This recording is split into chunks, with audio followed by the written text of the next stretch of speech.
Hi friends, welcome back to my channel Money's Time. Friends, summer diet vlog plus intermittent fasting day 17 தான் பார்க்குறோம். வெள்ளிக்கிழமை அன்றைக்கி எடுத்த video.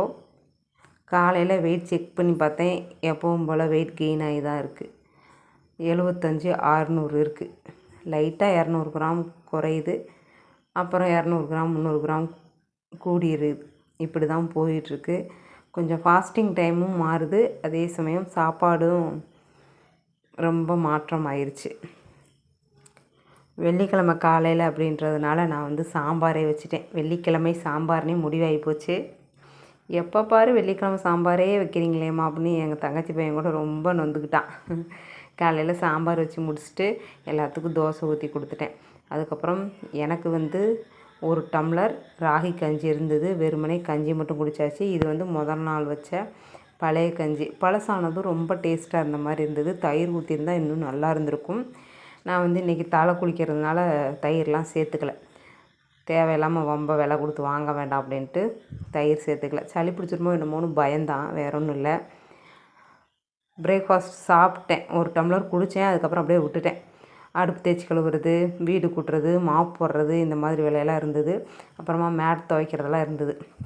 அதையெல்லாம் நான் ரூஸாக சுத்தமாக முடிச்சுட்டு அதுக்கப்புறம் வந்து பார்த்தேன், இன்னொரு டம்ளருக்கு கஞ்சி இருந்தது. அதுக்கப்புறம் மாம்பழத்தில் பீஸை மட்டும் கட் பண்ணிவிட்டு மீதி அப்படியே வச்சுருந்தாங்க.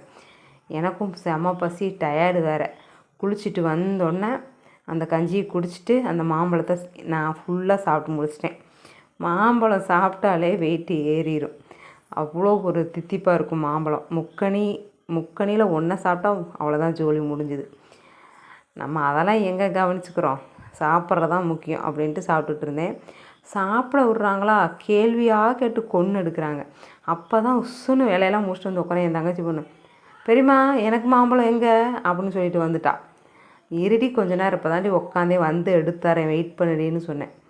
இல்லை பெரியம்மா எனக்கு வேணும் அப்படின்னா. அங்கே தாண்டி இருக்குது, கவரில் பாருன்னு பார்த்து எடுக்க தெரில.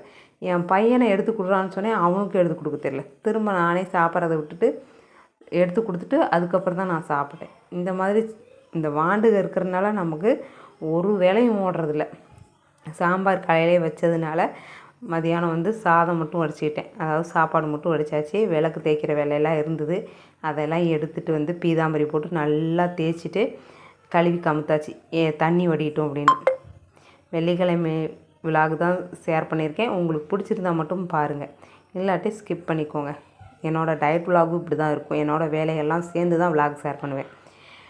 ஏதோ ஒரு கோலம் போட போய் தாமரை வந்து மரத்தில் முளைச்ச மாதிரி ஆயிடுச்சு. சரி பரவாயில்ல அப்படின்ட்டு விட்டாச்சு. காஞ்சதுக்கப்புறம் பார்க்க என் கண்ணுக்கு அழகாக தான் தெரியுது. கோலம் எப்படி இருக்குது அப்படின்றத சொல்லுங்கள். விளக்குலாம் சந்தனம் குங்குமம் வச்சுட்டு எல்லாம் அப்படியே உரமாக வச்சுட்டேன். அந்த மாக்கோலம் வந்து காயட்டும் அப்படின்ட்டு. அதுக்கப்புறம் ஒரு பப்பாளி பழம் கட் பண்ணி சாப்பிட்டேன். லஞ்சுன்னு சொல்ல முடியாது, ஈவினிங் ஸ்நாக்ஸுன்னு சொல்ல முடியாது. வயிறு பசியாச்சு. பப்பாளி பழம் இருந்தது, இருக்கும்போது கட் பண்ணி சாப்பிட்டுக்கலாமேன்ட்டு சாப்பிட்டேன். ஒரு பவுல் நிறையா கட் பண்ணி எடுத்துக்கிட்டேன். பசங்களும் கேட்டாங்க, அவங்களுக்கும் கொடுத்துட்டு தான் சாப்பிட்டேன். எனி டைம் பார்த்திங்கன்னா வீட்டில் நியூஸ் தான் ஓடிட்டே இருக்குது. பசங்க பார்க்குறது போக, பசங்க பார்த்தா அந்த சின்சானு கிட்ஸு சேனல் பார்ப்பாங்க. எங்கள் வீட்டில் நியூஸ் சேனலாக தான் ஓடுது. இந்த பாகிஸ்தான் இந்தியா வார் பற்றி தான். வார்னு சொல்ல முடியாது, அந்த குண்டு மழை பொழிகிறாங்க பாருங்கள், அதை பற்றி தான். என்ன ஆக போமோன்னு பீதியில் தான் இருக்கும். அதை பற்றி பேசுறதுக்கே கூட பயமாக இருக்குது. அதுக்கப்புறம் உருளிலாம் என் பொண்ணு அழகாக பூ போட்டு வச்சிட்டா. இது வந்து ஈவினிங் டைம், வெள்ளிக்கிழமை சாயந்தரம் தான் விளக்கேற்றி சாமி கும்பிட்றேன். கோலம்லாம் நல்லா காஞ்சிருச்சு. அதுக்கப்புறம் விளக்கில் எண்ணெய் ஊற்றிட்டு திரி போட்டுட்டு பூ வச்சு விட்டாச்சு. திரி போட்டு எண்ணெய் ஊற்றக்கூடாது, எண்ணெய் ஊற்றி தான் திரி போடணும். அதுவும் 2 திரி போட்டு ஏற்றினா நல்லதுங்கிறாங்க. கணவன் மனைவிக்கு இடையில சண்டை எதுவும் வராது, ஒத்துமையாக இருப்பாங்க அப்படின்னு. அதனால் நானும் இப்போல்லாம் 2 திரி போட்டு ஏற்றுறதுக்கு கிளம்பிட்டேன். சாமி படத்து மேலே பூவெல்லாம் வச்சுட்டு விளக்கேற்றி சாமி கும்பிட்டுக்கலாம்னு ரெடி பண்ணிகிட்ருக்கேன். இன்றைக்கே வீடு தொடச்சி இன்றைக்கே சாமி கும்பிட்னோம்னா ரொம்ப டயர்டாக தான் இருக்குது. சரி பரவாயில்ல, சாமி கும்பிட்டா அந்த வழியெல்லாம் பறந்து போயிடும். சாமி கும்பிட்டாச்சு ஃப்ரெண்ட்ஸ். என்ன ரொம்ப அந்த பூஜை இந்த பூஜைலாம் செய்கிறதில்ல. எப்பவும் போல் எந்த விசேஷமாக இருந்தாலும் இந்த மாதிரி காமனாக விளக்கேற்றி நிலவுக்கு முன்னாடி 2 விளக்கேற்றி சாமி கும்பிட்றது தான் வழக்கம். அப்படி தான் நமக்கு கும்பிட தெரியும். எங்கள் வீட்டில் இப்படி தான் கும்பிடுவோம். அதனால் நாங்கள் இந்த மாதிரி தான் சாமி கும்பிட்டோம் ஃப்ரெண்ட்ஸ். சாமி கும்பிட்டா மனதுக்கு ரொம்ப நிம்மதியாக இருக்குது. எல்லாம் ரெடி பண்ணி வச்சுட்டு நிலவுக்கு முன்னாடி விளக்கேற்றிட்டேன். இந்த காற்று தாங்க முடியல, அவ்வளோ ஒரு காற்றடிக்குது. விளக்கேற்றிட்டு நிலவு முன்னாடி வச்சுட்டு வீட்டுக்குள்ளே வந்து விளக்கேற்றி சாம்பிராணி போட்டு கற்பூரம் போட்டு சாமி கும்பிட்டாச்சு. கற்பூரம் ஏற்றி சாமி கும்பிட்டாச்சு. பத்தி வாசம் அப்படியே நறுமணமாக இருந்தது. அந்த மாதிரி பூஜை செல்ஃபை நல்லா சுத்தபத்தமாக வாசமாக வச்சுக்கோங்க. இதுதான் ரொம்ப நல்லதும் கூட. விளக்கேற்றி சாமி கும்பிட்டதுக்கப்புறம் ஃபோட்டோ, செல்ஃபி, வீடியோ எல்லாம் எடுத்தாச்சு. இது வந்து எனக்கு ரொம்ப பிடிக்கும். அதனால தான் இந்த மாதிரி எடுத்துக்குவேன். உங்களுக்கும் பிடிச்சிருந்ததுன்னா லைக் பண்ணிவிட்டு சப்ஸ்கிரைப் பண்ணிவிட்டு சப்போர்ட் பண்ணுங்கள். என்னோடய டயட்டுக்கு இந்த பேர் தான் அந்த பேர்லாம் கிடையாது ஃப்ரெண்ட்ஸ். ஏதோ எனக்கு தெரிஞ்ச மாதிரி வெயிட் லாஸ் பண்ணிகிட்ருக்கேன். யாரையும் கம்பல் பண்ணல. ஏதோ சொல்லிடணும் போல இருக்குது ஒவ்வொரு வீடியோலையும். ஈவினிங் வந்து வாக்கிங் போயாச்சு. வாக்கிங் ஸ்டெப் கடைசியாக ஆட் பண்ணுறேன், பார்த்துக்கோங்க. வெள்ளிக்கிழமை காலையில் வேலை இருந்ததுனால காலையில் வாக்கிங் போகலை. இன்றைக்கி வந்து வாக்கிங் ஸ்டெப் கம்மியாக தான் இருக்கும். சாயந்தரம் ஆனாலே டயர்ட் ஆயிடுது. கொஞ்சம் நேரம் உட்காந்து தான் வாக்கிங் நடக்கிறேன். அதனால் ஸ்டெப்பும் கம்மியாக தான் இருக்கும். போதும், ரொம்ப சோம்பேறித்தனமாக இல்லாமல் ஏதோ ஓரளவுக்கு ஆக்டிவாக இருந்தாலே போதும். இந்த சுறுசுறுப்பு எனக்கு போதுமானது. இன்னும் சுறுசுறுப்பாக இருக்கணும்னு நினச்சிங்கன்னா நல்லா சுறுசுறுப்பாக செயல்படுங்க. அதுதான் ரொம்ப நல்லது. நைட் டின்னருக்கு புட்டு மாவு வாங்கிட்டு வந்திருந்தாங்க. அதை தான் சாப்பிட்டேன். ஒரு பவுல் நிறையா ராகி புட்டு மாவு, சிகப்பரிசி புட்டு மாவு 2யும் கலந்து வச்சுருந்தாங்க. சர்க்கரை தான் போட்டிருந்தது, தேங்காயும் சர்க்கரை. செம்ம டேஸ்ட்டாக இருந்தது. நம்ம செஞ்சால் இந்த மாதிரி வர மாட்டேங்குது. கடையில் செஞ்சால் மட்டும் நல்லா உதிரியாக பொலன்னு இருக்குது. ஃபுல்லாக வயிறு ஃபுல்லாக சாப்பிட்டு தண்ணியை குடிச்சிட்டு போய் படுத்தாச்சு. டைமிங் வந்து மாறி போச்சு. 8 மணிக்கு மேலே தான் சாப்பிட்டேன். இந்த மாதிரி சொதப்பல் பண்ணி தான் டயட் ஃபாலோ போயிட்டுருக்கு. சொதப்பல் பண்ணியும் வெயிட் லாஸ் ஆனதெல்லாம் இருக்குது. ஆனால் இப்போ என்னமோ வெயிட் லாஸ் ஆகவே மாட்டேங்குது, கெயின் தான் ஆகிட்டுருக்கு.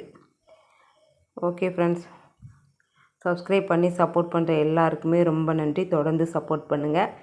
நான் வந்து சீட் பண்ணி தான் வெயிட் லாஸ் பண்ணிகிட்ருக்கேன். இந்த மாதிரி சீட் பண்ணாமல் வெயிட் லாஸ் பண்ணணும்னு நினச்சிங்கன்னா நீங்கள் தொடர்ந்து அதை ஃபாலோ பண்ணிக்கோங்க. என்னால் முடிய மாட்டேங்குது. இப்போ வர திரும்பவும் பசங்களுக்கெல்லாம் தோசை ஊற்றி கொடுத்துட்டு நானும் ஒரு தோசை சாப்பிட்டேன். அந்த கருப்பு கவுனி, சுண்டல், பச்சைப்பயிறு இதெல்லாம் போட்டிருந்தோம் பாருங்கள், அதை அரைச்சி அந்த தோசை தான் ஒன்று சாப்பிட்டேன். ஏன்னா புட்டு மாவு சாப்பிட்டது வயிறு ஃபில் ஆகலை. சாப்பிட்டோன்னா திரும்பவும் ஒரு தோசை ஊற்றி சாப்பிட்டேன் ஃப்ரெண்ட்ஸ்.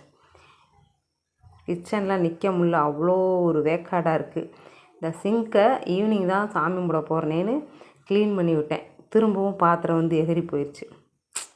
ஒன்றுமே பண்ண முடியல ஃப்ரெண்ட்ஸ். நல்லா தூங்குங்க, நல்லா தண்ணி குடிங்க. இது வந்து சனிக்கிழமை காலையில் செக் பண்ண வெயிட் பார்த்திங்கன்னா பொறுங்க பார்க்கலாம், 75-300 இருக்குது. கெயினாகவும் லாஸாகவும் இந்த மாதிரியே தான் போயிட்டுருக்கு ஃப்ரெண்ட்ஸ். வெளியில் சொல்லவும் கொஞ்சம் கஷ்டமாக தான் இருக்குது. லைக் பண்ணிவிட்டு சப்ஸ்கிரைப் பண்ணிவிட்டு சப்போர்ட் பண்ணுங்கள். பாய் ஃப்ரெண்ட்ஸ், அடுத்த விலாகில் பார்க்கலாம். தேங்க்ஸ் ஃபார் வாட்சிங் ஃப்ரெண்ட்ஸ். நன்றி, குட் நைட். நான் தூங்க போகிறேன். பாய். நாளைக்கு சித்ரா பௌர்ணமி. அடுத்த வீடியோவில் பார்க்கலாம். நாளைக்கு இல்லை, திங்கட்கிழமை தான் சித்ரா பௌர்ணமி.